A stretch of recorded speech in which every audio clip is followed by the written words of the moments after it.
pasien juga mengalami mual muntah selama 3 kali dalam sehari dan sempat mengalami kejang. Lalu keluarga pasien mengatakan pasien mengalami penurunan nafsu makan. Keluarga pasien mengatakan pasien selalu menunjukkan sikap yang sudah tidak memiliki semangat hidup. Dan keluarga pasien juga mengatakan bahwa pasien pernah mengeluh dirinya merasa bersalah karena telah merepotkan keluarganya. Untuk data objektifnya ini, pasien tampak meringis kesakitan, pasien tampak gelisah, tampak tidak mampu menuntaskan aktivitasnya. Pasien juga tampak hanya berbaring di tempat tidur. Pasien kelihatan lemas dan lelah. Tubuh pasien tampak kurus, pasien juga menunjukkan perilaku yang pasif. Lalu setelah dilakukan TTV, didapatkan untuk tekanan darahnya itu 85 per 50 mmHg, untuk nadinya 65 kali per menit, pernapasannya 23 kali eh, per menit, lambat dan dangkal. Untuk suhunya itu ada di 36 derajat Celcius, dan kesadaran pasien ini menurun dari kompos mentis menjadi somnolen dengan nilai GCS-nya itu 9. Next. Okay, the next one is about the nursing diagnosis. The first diagnosis is the chronic pain with. Sorry ya. Uh, you didn't make this skala, but the bagan, but you must solve what is your problem directly, ya gitu. Jadi kamu harusnya nyebutinnya langsung aja, ngapain kamu keluarin itu lagi? Kamu kan udah berbicara tentang patofisiologi.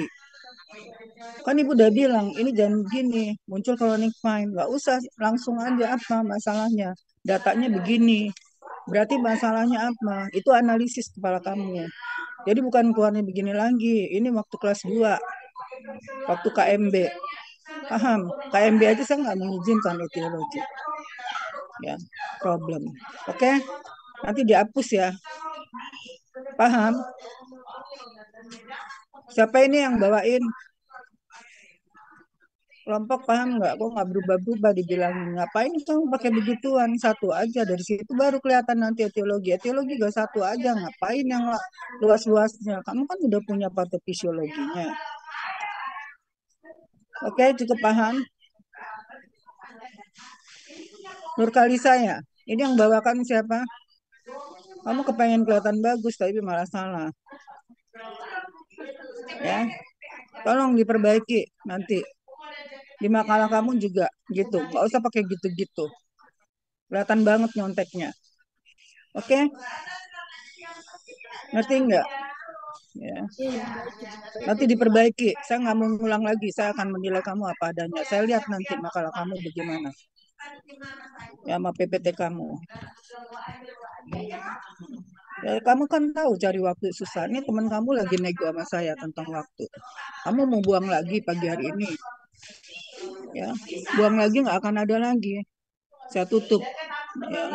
Dan saya kasih nilai paling enggak B plus. Ya, kalau misalnya kamu mau ngulang lagi. Ya, ngapain masa sih udah kelas 4 nggak bisa-bisa. Oke, lanjut. Saya udah istighfar loh berulang kali supaya ngadepin kamu tuh jangan sampai emosi. Ya, kasih kesabaran, tapi ternyata emang kelihatan. Ya, itu ada di otak kamu, analisis. Nanti kamu ngeliat apa ngadepin pasien tuh gimana? Kamu nggak usah nyebutin itu. Oh, dia edem. Oh, edem itu akibat dari ini. Misalnya, kamu lihat datanya, apa yang mendukung edem? Oh, proteinnya rendah. Oh, protein rendah apa? Otak kamu yang bekerja begitu, bukan itunya lagi. Itu adanya di patoplo kamu yang besar itu. Maka saya bilang kuasain itu kuncinya. Kamu tahu, oh ini karena gini. Oh, akibat dari berkurang, akhirnya permeabilitasnya menurun. Akhirnya apa? Cairan semua masuk ke dalam jaringan. Kayak begitu.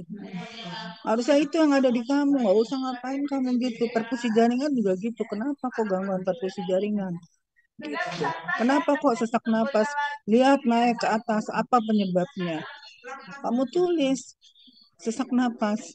Karena apa etiologinya? Etiologi itu satu, nggak usah banyak-banyak. Paham ya? Oke, lanjutkan. Masa berulang kali saya ajarin. Terus saya juga nggak mau ngapain ngoreksi-ngoreksi punya kamu. Kamu kan udah kelas 4. Di UI aja nggak ada yang orang udah mau lulus mau diperiksa-periksa, nggak ada lagi. Apalagi ini hanya latihan begini. Ya, saya lihat tuh anak saya juga nggak ada kayak gitu. Baik yang di ITB maupun di UI udah mandiri banget. Ya, gitu. Nah, harusnya itu terjadi sama kamu. Saya yakin otak kamu juga bagus. Orang kan berkembang di bidangnya masing-masing. Ya, bukan mesti jadi dokter, jadi insinyur, jadi apa. Ya. Tapi apa yang ada depan mata kamu, kamu kuasain. Saya juga dulu bukan cita-cita saya jadi perawat, tapi saya berusaha menguasai bidang itu saya. Baru itu namanya. Kamu judulnya ya, internasional lah. Tinggal tuplek kamu perbaiki sama ayel kamu. Itu mah gampang. Anak sekarang tuh nggak usah pakai kursus-kursus juga saya lihat anak sekarang kecil-kecil aja udah cas cis cus. Beda sama zaman ibu. Paham?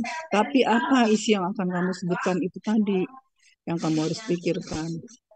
Nih, ibu buka otak kamu ya. Saya tadinya udah betul-betul tuh ya. Saya baca dulu yang judulnya Syaitan Rojim. Saya baca tuh ayat kursi supaya terus saya baca tuh ya untuk kesabaran saya. Coba ini udah berapa kali gitu loh. Mau berapa kali lagi? Waktu kita udah habis.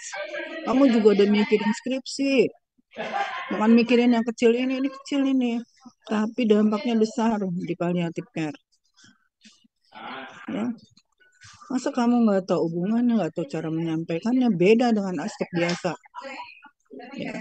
Sekarang ini udah kena, ibu lihat. Coba sekarang tampilin yang benar. Jangan bagan patoplonya lagi yang kamu munculin. Patoplo itu di depan. Kemarin yang kamu udah ajukan itu. Udah cukup dari situ. Sekarang kenapa dia begitu? Apa yang terjadi? Itu data aja, yang data yang menunjangnya apa. Gitu. Ya, silakan lanjutin. Waktu kita habis. Iya, Nur baik. Kalisa. Nggak usah kamu sebutin panjang-panjang apa masalahnya dia apa. Yaitu ada intervensi. Yang pertama itu dari diagnosa nyeri kronis. Jadi setelah dilakukan perawatan selama 3 kali 24 jam, Kita mulai dari yang diagnosa tadi dulu. Yang awal tuh datanya apa, terus diagnosanya apa. Ini kan kasus bukan teori. Coba kamu lihat buka.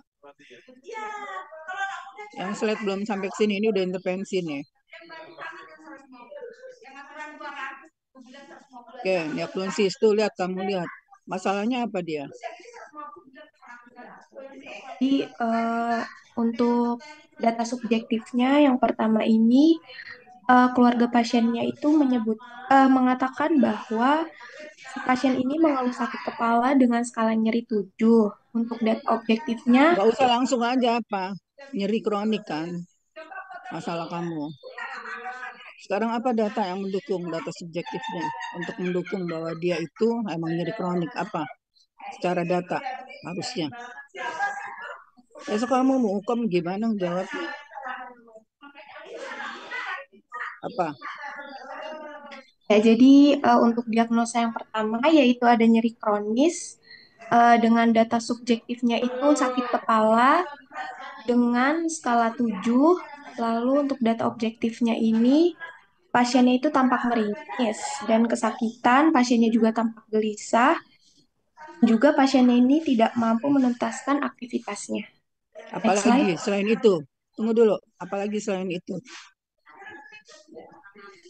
Saya jadi Izin yang Ibu, nanya. izin Ibu Apa? untuk di kasus untuk data Tapi nyeri secara kronisnya ini. fisiologis apa harusnya yang ada? Kalau udah skalanya 7. Kamu data itu enggak? Apa? Ayo. Itu aja nggak usah jauh-jauh ya gitu. Kamu boleh nampilin bagus-bagus kalau nyamung di atas slide untuk apa? Tapi kamu aja nggak tahu data menunjang nyeri, apalagi nyerinya kronik loh.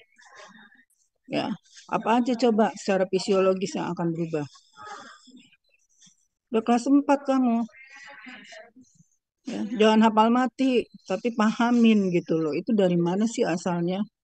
Kenapa sih sampai begitu? Kalau itu terjadi, apa yang akan terjadi? Siapa yang keluar sehingga menyebabkan ini meningkat, itu meningkat? Itu cara berpikirnya, baru tuh mahasiswa, bukan anak. D3 aja lebih hebat dari begitu. Cuman diajarin sekali. Apa Nur Khalisa? Jangan baca doang. Semua orang juga bisa baca. Ya. Jangan bilang nanti KMB jelek. Totonya kamu sendiri nggak paham apa yang dibilangin itu. Apa yang kamu lakukan. Struktur udah masalah, udah masalah masyarakat banget. Orang umum aja udah tahu kalau struktur itu begini, begini, begini. Nah kamu proses terjadinya nyeri aja kamu nggak tahu. Sampai kamu mau ituin kayak begini. Apa datanya?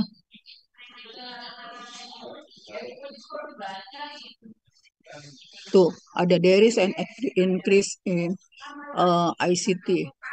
Kalau misalnya ICT-nya meningkat, terus apa yang akan terjadi? Data lainnya yang kamu perlu cek sebagai perawat. Walaupun yang data fiktif, tapi kamu bisa menambahkan data itu. Kan ibu udah bilang, data fiktif boleh ditambahin yang sesuai dengan masalahnya. Baru di situ belajar, toto mati orangnya. Kamu tahu yang kamu lakukan perawatan pasien terminal. Kalau begini aja sih bukan terminal.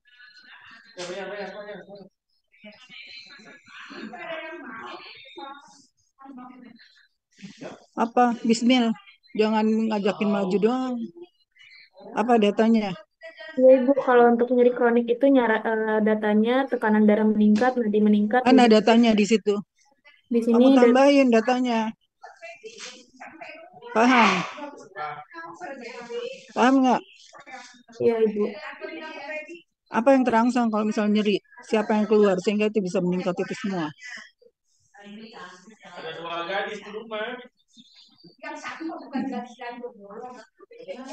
Siapa lagi nih anggota kelompoknya? Izin Ibu, saya sebagai moderator bukan anggota kelompok Ibu. Ismil bukannya anggota Bukan Ibu. kelompok. Kelompok nanti sama Ibu yang home health nursing, bukan paliatif Ibu. Oke, ya. Oh, yang kamu janji sama ibu tuh yang Om Health ya? Iya Oke, Ibu, ya. betul. Nah, sekarang Nur Kalisa, teman kamu siapa aja? Izin menjawab Ibu ada Maula, Nashwa, Nola, Zaki, dan juga Moya.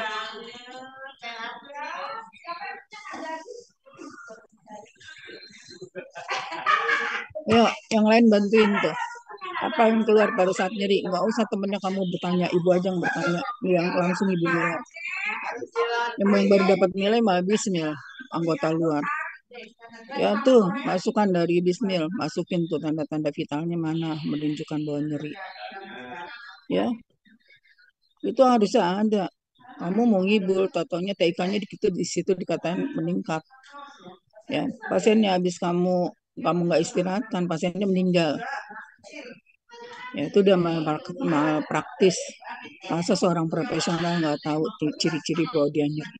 Ya, apalagi kalau misalnya kamu katakan di situ cause edema akhirnya dari katanya ada meningkatnya ICT. Kalau ICT-nya meningkat berarti akan menyebabkan apa tuh sampai mekanoreseptornya, kemudian pasiennya merasa apa, sakit kepala, pusing. Itu artinya kan berarti mau muntah segala macam tuh ada di situ.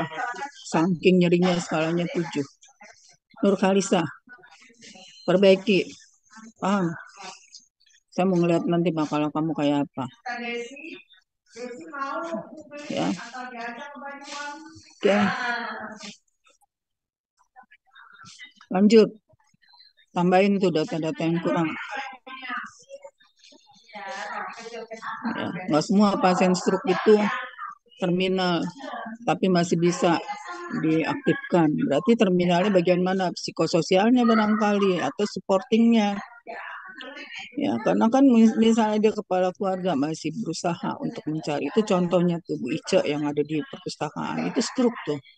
Dan teratur berobat sebulan sekali. Paham, masih bisa nyari nafkah. Karena single parents kalau nggak salah. Ya, pikir pakai otaknya yang terminal itu yang mana, yang palliative care. Nah kalau misalnya kamu datanya gitu doang, itu mah nggak palliative care. Oke, lanjut. Masalah kedua. Nanti di ruangan kayak gitu kamu milihnya. Oke, apa katanya masalahnya? Diagnosa yang kedua yaitu gangguan mobilitas fisik dengan data subjektifnya itu keluarga pasien ini mengatakan bahwa pasien ini mengeluh sulit untuk menggerakkan sisi kiri tubuhnya. Lalu yang kedua yaitu keluarga pasien juga mengatakan bahwa pasien ini lemas dan tidak kuat untuk bergerak. Lalu untuk data objektifnya, pasiennya ini tampak hanya berbaring saja di tempat tidur. Lalu untuk data subjektif yang keduanya yaitu pasien ini tampak lemas dan juga kelelahan. Cek Next tuh. slide. Oh, penyebabnya apa? Kamu lihat ke atas itu data, ya. Betul nggak pasiennya nggak bisa bergerak sama sekali? Miring kiri, miring kanan. Pasien tidak mampu, tulis di situ. Pasien tidak mampu miring kiri dan miring kanan. Ya kan, gitu misalnya. Semua kerjaannya dibantu. Terus apa lagi? Complete paralysis on one side the body. Berarti dia mengalami hemiplegia. Apa yang terjadi? Lihat aja betul nggak bahwa dia yang lihat nggak mampu mengangkat badannya. Kemudian right hemisphere brain tissue dead. Kamu lihat nggak hasil CT scan-nya? Betul nggak? Apa namanya? Ada data CT scan-nya yang menunjukkan bahwa ada tadi pecah pembuluh darah, karena kan hemorrhagic stroke kan kamu bilang pecah pembuluh darah yang mempersarati, yang memperdarahi daerah tadi hemisfer kanan itu tadi. Begitu caranya kerja. Itu data objektif yang kamu lihat. Baru kamu rumusin itu diagnosa. Terus lihat dengan kondisi itu pasiennya ada sesak napas enggak? Ya. Atau jaringannya kekurangan enggak? Sampai kayak orang lupa, nggak mampu melakukan aktivitas. Atau ada efek samping yang lain, komunikasi tidak mampu. Kamu lihat begitu caranya. Itu kan semua menimbulkan data tuh yang kamu sebutin. Nah, hemisfer bukan hanya nongkrong gitu di bagian besar, itu cuplikan dari bagian kecil ke bagian kecil.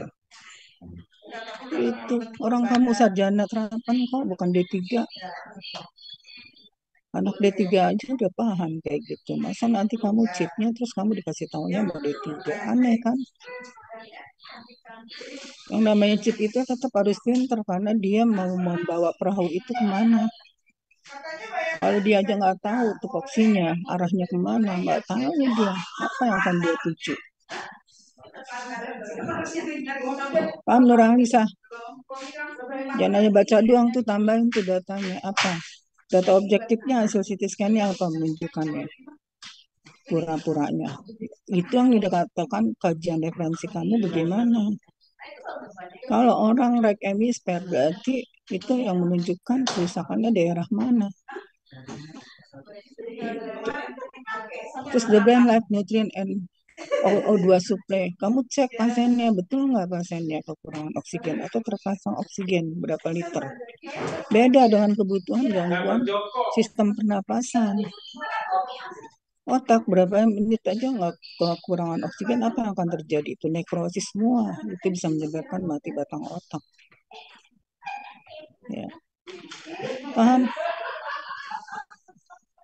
Itu Nazwa, gimana kamu? Tambahan datanya apa aja, Nazwa? Oke, Ibu, untuk tambahan datanya nanti Jangan ngumpet doang. Buka tuh itunya. Iya Ibu. Tambahan data nanti ditambahkan CT scan. Karena itu nggak kelihatan itu kamu muka kamu kayak apa. Oh, Yang muncul moya. izin Ibu, saya yang lagi share screen Ibu. Apa belum terlihat? Iya yang kelihatan tapi muka kamu nggak ada Nazwa. Yang ada nolak moya. Ya, oke, oke, moya jawab coba. Data apa yang harus ada di situ?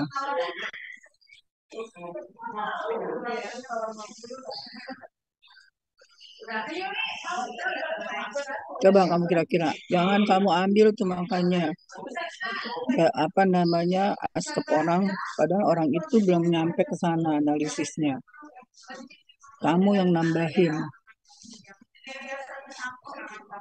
Ya oke kita lanjut diagnosis selanjutnya. Itu datanya banyak kurang tambahin itu tadi udah disebutin macam-macamnya. Kamu cek kembali. Ya, nah itu adanya di textbook bukan di SDKI SIKI. Kamu mau pinter kan? Nah belajarnya jangan SDKI SIKI. Itu nggak akan berkembang kamu karena itu udah dipatok gitu loh. Itu isinya nanda niknok itu ya niknok isinya. Cuma terjemahan masukin ke situ. Nggak ada penjelasan di situ. Penjelasannya ada di Brunner sudah Black itu adanya di situ. Kok masih kuliah udah males ya.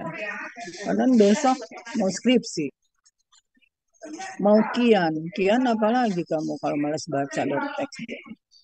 Nggak bakalan kamu bisa masukan bagus. Padahal kesempatan sekarang itu untuk menciptakan nilai 4 semua.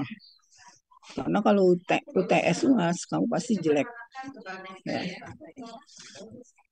Oke, hanya paling yang bagus itu hanya berapa orang. Kalau ada pun, ya saya udah buktiin tuh di kelas 2. Ya, yang banyak ngomongnya malah kosong. Ya, lanjut lagi sekarang. Coba. Oke. Ini masalahnya apa? Resiko nutrisi defisit kan? Ya, Ya. yaitu, iya Ibu. Nah, sekarang data yang ada harusnya apa aja? Untuk data subjektif, Mbak Nazwa, silakan jawab. Ini saya lagi menilai kamu. Izin Ibu, untuk data subjektifnya itu pasien mengatakan tidak nafsu makan, lalu pasien mengatakan mual muntah, lalu untuk data objektifnya seharusnya ada penurunan berat badan Ibu yang IMT itu. Berapa berapa seminggu itu turun berapa kilogram secara teori? Nolak. Mulai itu apa Naswa itu masih kurang ya. Misalnya porsinya berapa habisnya. Nah, terus kamu tambahin betul itu ada berat badannya meningkat harusnya. Seminggu berapa kilogram berat badan pasien bisa meningkat? Berapa nolak? Jadi kalau untuk resiko defisit, biasanya Yang turun kenceng jawabannya. 5% dari berat badannya, Ibu. Nggak ada yang 5% dari berat badannya. Misal kalau 50 berarti naiknya berapa? Nggak ada, bukan 5%. Berarti berapa persen? Setengah kilogram. Ya, seminggu itu aja baru setengah kilogram bisa naik. Tuh, udah mau lulus loh. Makanya buka tuh buku tentang nutrisinya. Kamu melakukan asuhan berarti itu ilmunya udah complicated. Ya. Oke. Data apa lagi yang ada? Dia kurang nutrisinya kenapa? Jaki, mana Jaki?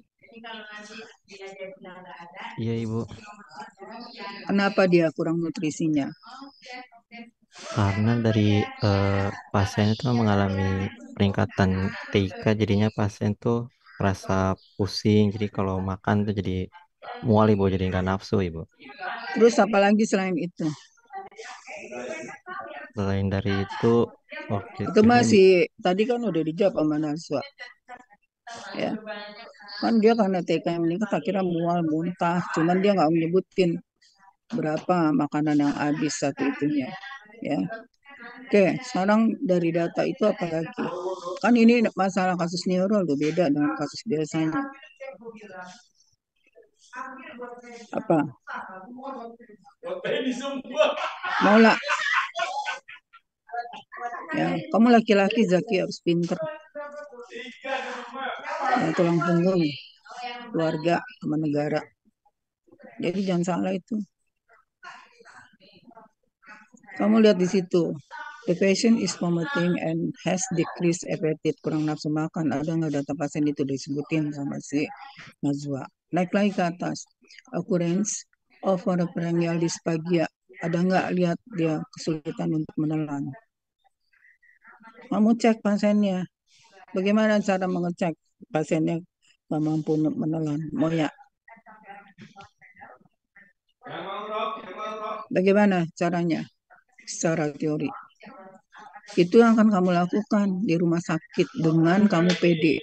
Kalau kamu nggak pernah mencoba ini, nggak akan pede kamu. Dapetin data pasien nggak dapet. Padahal pasien udah kelihatan tekanan darahnya tinggi, kepalanya pusing, mual, muntah. Kamu harus kejar ke arah TK meningkat. Berarti faktor nutrisinya bisa terjadi. Kalau itu udah mengenai area wernik berarti komunikasinya. Kalau itu udah mengenai area cerebellum, oh berarti keseimbangannya terganggu. Harus kamu arahnya udah seperti itu kalau udah kelas 4. Bukan nol lagi, bukan hanya teori yang kamu tulis di situ. Paham? Ya. Moya aja nggak bisa jawab tuh. Apa yang terlihat Moya? Bagaimana cara ngeceknya? Moya.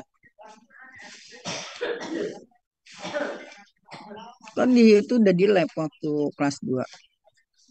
Semester 3. Semester 4. Bisa dilihat Ibu. Apa? Bisa dilihat dari nervous ke 9-nya Ibu. Bagaimana Nah, ngeceknya?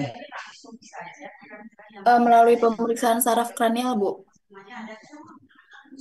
Saraf kranial ya bagaimana caranya? Kan kamu bilang tuh akurensi oropharyngeal terus disphagia. Bagaimana kalau udah gagal menelan? Kita belum berbicara tentang saraf kranial berapa. Tes menelannya apa? Oke, kelompok ada yang bisa nggak?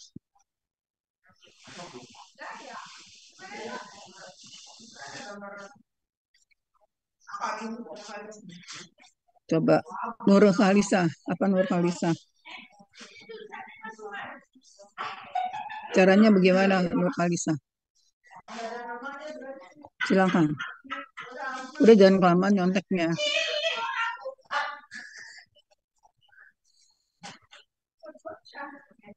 Apa? Izin menjawab Ibu mungkin untuk itu yang pertama kita coba berikan air putih Stop. sedikit. Ya udah cukup. Nah begitu. Kamu ngecek itu enggak? Ya, oh ternyata pasiennya nggak mampu minum. Gayanya kan gitu. Nah kamu tambahin tuh datanya ke sana. Ya, terlihat pasiennya tidak mampu apa menelan. Ya kalau dikasih air dia batuk-batuk seperti orang. Bahkan kalau kamu lanjutin aspirasi gangguan pernapasan. Ya, oke. Nah kemudian kita masuk nih naik lagi. Hasil pemeriksaan sarafnya yang mana yang rusak? Itu dari data yang kamu bagian yang kamu tunjukin tuh kamu udah bisa melihat datanya apa aja. Damage to nervous 9, 10, 12. Itu kan saraf yang berfungsi untuk menelan. Ya, ada nggak datanya di situ? Hasil pemeriksaan saraf kranial 12 terlihat adanya kelemahan pada saraf 9, 10, 12. Gitu datanya. Kamu cocokin tuh hasil pemeriksaan dokter. Bener nggak? Makanya jangan ngeceknya dari dokter. Ya, dokter juga tergantung. Kalau dokternya dari UI mungkin ketemu semua. Kalau dari swasta mah jarang ketemu. Ya, karena kamu ditempanya sama kayak di sini. Tuh, kalau yang sadar cepet nangkepnya. Ya. Terus apalagi naik ke atas. Kalau itu datanya apa? Nolak. Nolak, cepetan. Udah gampang kan ke atasnya.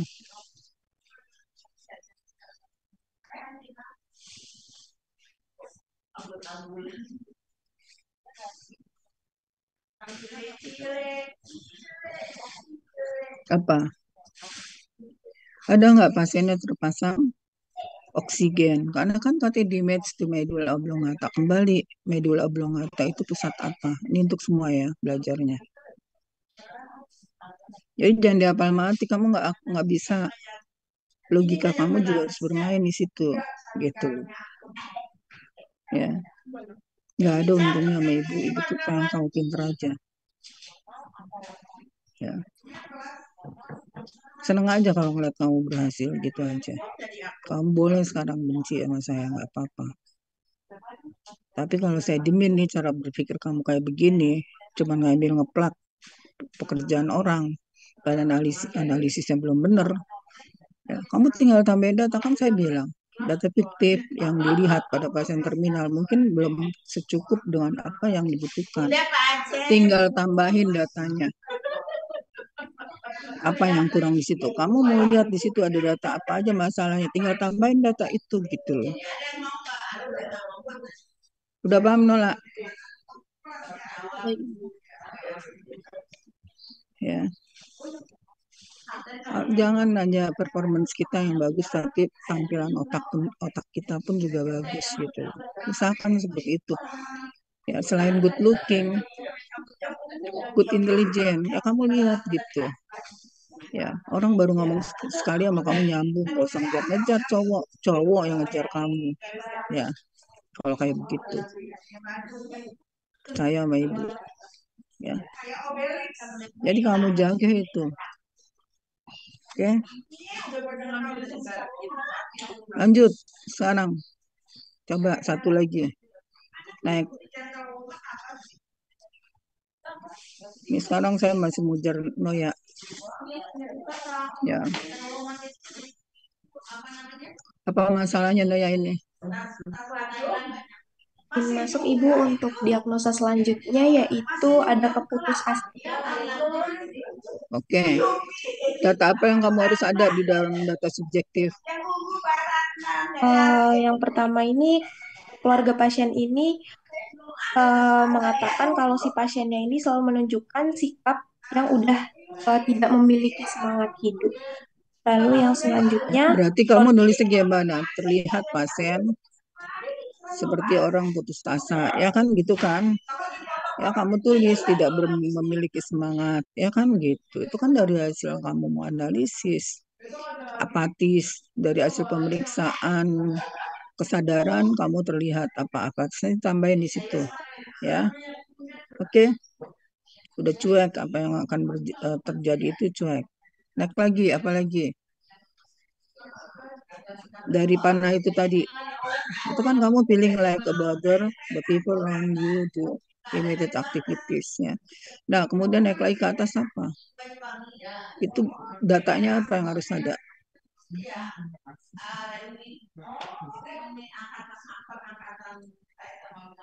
Bu, pasien untuk melakukan aktivitasnya dibantu.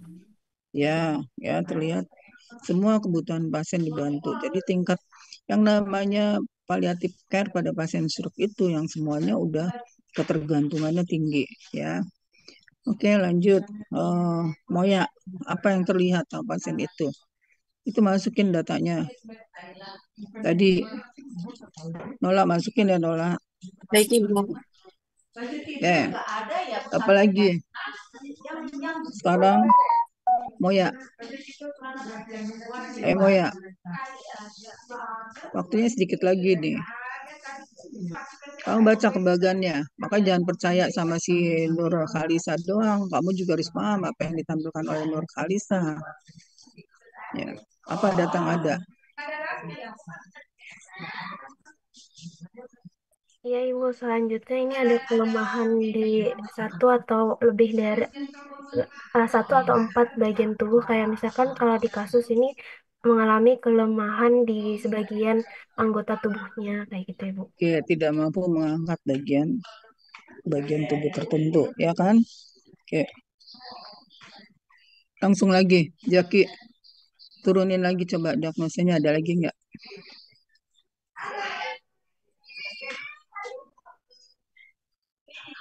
Tolong slide-nya, terus langsung slide. Oke, intervention. Ya. Oke, dari sini. Ya. Kan dia mengalami chronic pain ya. Ya, itu outputnya ya. Kan dia chronic pain. Data apa yang perlu ditambah dalam intervensinya, Jaki?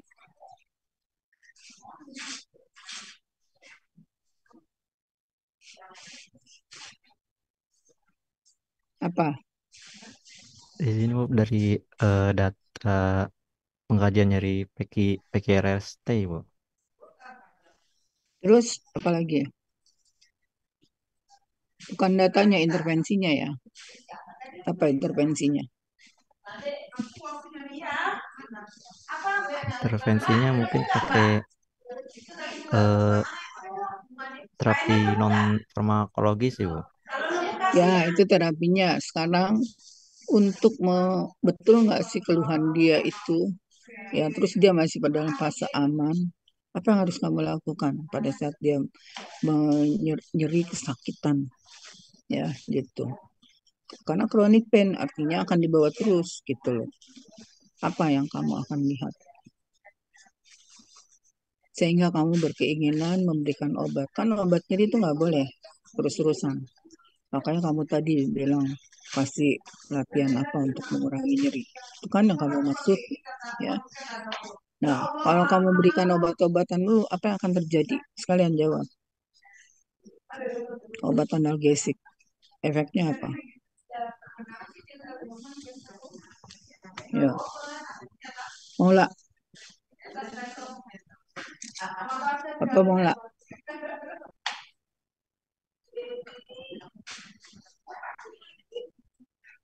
Apa mau lah?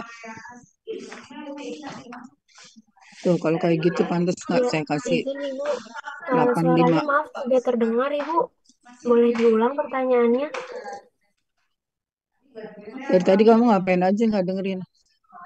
Ya Ibu, maaf ada gangguan sinyal. Hmm.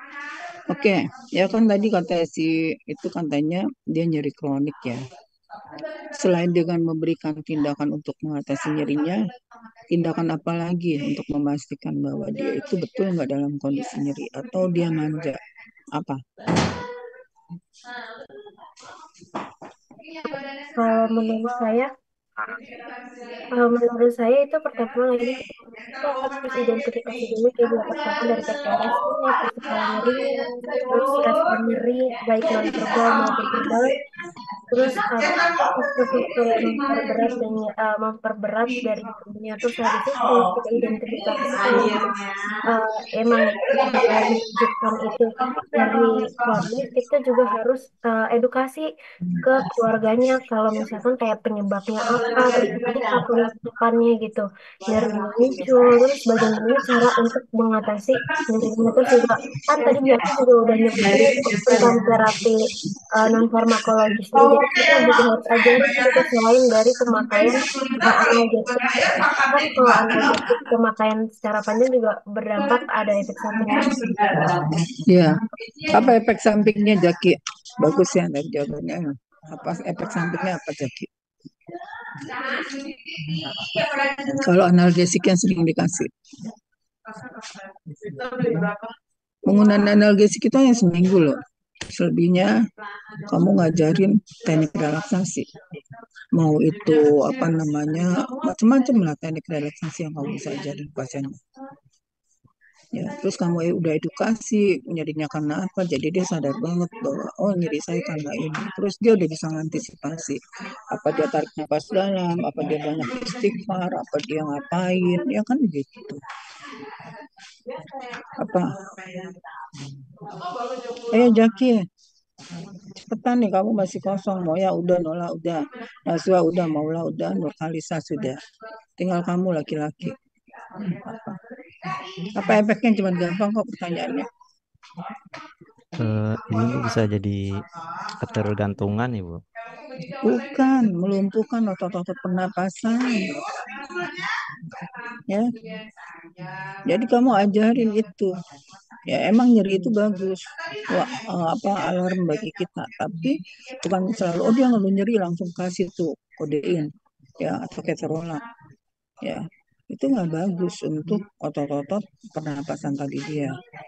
Ya gitu. Itu kamu udah mau lulus aja masih belum tahu. Ya. Oke, satu lagi nih, karena kamu belum bisa menjawab, ya. Pada pasien physical mobility impairment, ya, gitu. Apa yang kamu harus penting lakukan supaya tidak ada, supaya pasiennya bisa tetap aktif, gitu. Apa turunin dikit itu ininya, Nur Halisa, saya mau ngelihat di bawahnya tuh apa edukasinya tentang apa aja. Ayo. Ya Ibu izin untuk nurunin ya Bu ya share screen-nya. Iya. Jaki, tinggal kamu loh. Teman-teman kamu juga tahu. Kalau kamu langsung saya kasih tinggi nih, pasti orang apaan tuh Bu Nelly, apa nilai orang seperti apa. Padahal pertanyaan gitu aja nggak bisa ngejawab.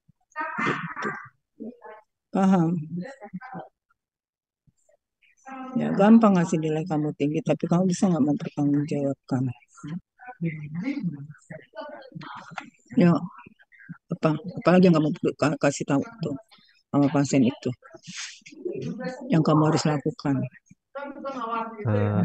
Dikasih dukungan mobilisasi rentang gerak Ibu, ROM, gerakan pasif, dibantu Terus sama perawatnya.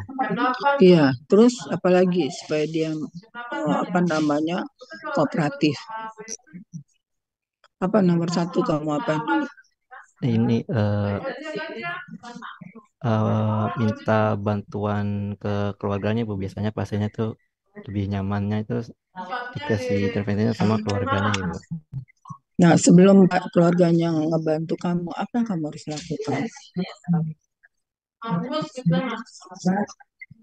Kan keluarganya juga apalagi tuh yang nyari, misalnya itu menengah ke bawah ya, untuk cari uang, nggak punya waktu untuk membantu pasiennya tadi. Nah, berarti apa yang kayak kamu nih, supaya kamu belajar benar, Ibu Nelly udah melakukan ini kepada kamu. Ya, nah kamu supaya dia itu tujuan kamu tercapai, ya, dianya masih punya keinginan hidup dan mati bermartabat, apa yang kamu harus lakukan? Ya, ingat ke suami saya, padahal besoknya meninggal. Apa? Ayo cepetan, satu kata aja kamu keluarin, cukup bagi saya. Diapain pasien sama keluarganya? Temen kamu dikasih apa? Dukungan psikologis sih Bu. Dengan cara bagaimana? Temen kamu udah gatel tuh mau ngomong, cuman dia udah, saya rasa udah cukup dia. Apa? Ayo cepet, habis ini saya mau masuk ke HAN.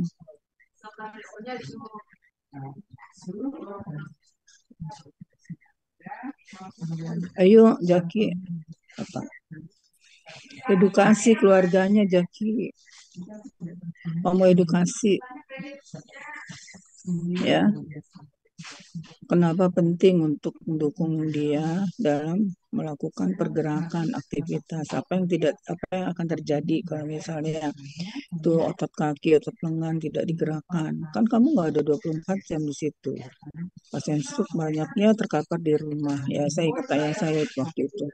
Dari saya suka ngajar sampai malam, ya, datang pagi sampai akhirnya datang kesiangan sama pulang cepat. Hanya untuk mandiin orang tua sama ngajarin aktivitas. Terus suami saya lagi saya kasih motivasi. Walaupun kita nggak bisa bergerak, tetap digerakin supaya sirkulasi darah kita lancar, supaya tidak terjadi pengecilan, supaya kalau misalnya nanti sembuh tetap bisa jalan gitu. Ya kan semua Allah alam bisawab, ya semua Allah yang menentukan. Ya, tapi kalau udah terjadi kerusakan, kamu jangan menjanjikan hal yang eh, nggak worth it gitu loh, nggak mungkin gitu. Tapi kalau dia masih bisa, di situ nggak ada perdarahan bagian yang mempersarapi daerah mobilitas, aman gitu. Paham ya kenapa kamu pentingnya supaya kamu jangan salah. Besok Bapak bisa jalan, totalnya sampai dia meninggal dia tetap di tempat tidur. Itu membuat pasien berduka, ya gitu. Oke, baik sampai sini. Saya stop presentasi ini. Presentasi kamu bagus, cuman penguasaannya yang kurang bagus ya. Dan akan datang, tolong kamu udah tahu cara saya memandu presentasi, harusnya kamu udah hafal dari kelas 2 ya, gitu. Karena saya kepengennya kamu paham banget tentang bagian patoflow itu kaitannya dengan apa yang kamu akan kerjakan. Ya. Oke, baik, Ibu rasa cukup. Mohon maaf kalau ada yang kurang berkenan dari kata-kata saya tadi, tapi saya pikirnya adalah pengen kamu pinter aja ya. Ya, assalamualaikum warahmatullahi wabarakatuh. Selamat pagi. Silakan lanjutkan kegiatan lainnya. Ibu izin lab ya. Waalaikumsalam Ibu. Ibu, terima Ya, kasih. Ya, ya, Ibu. sama. Ibu izin Ya, screenshot dulu Ibu.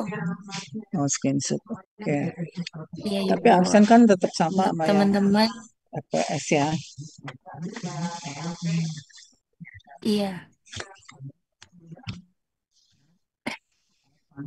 Karena kita udah nggak sesuai dengan RPS ini, ya kan? Jadi kalau misalnya nanti untuk akreditasi, kamu sesuai dengan RPS. Supaya kita tetap baik, oke? Ya. Hmm, tahu.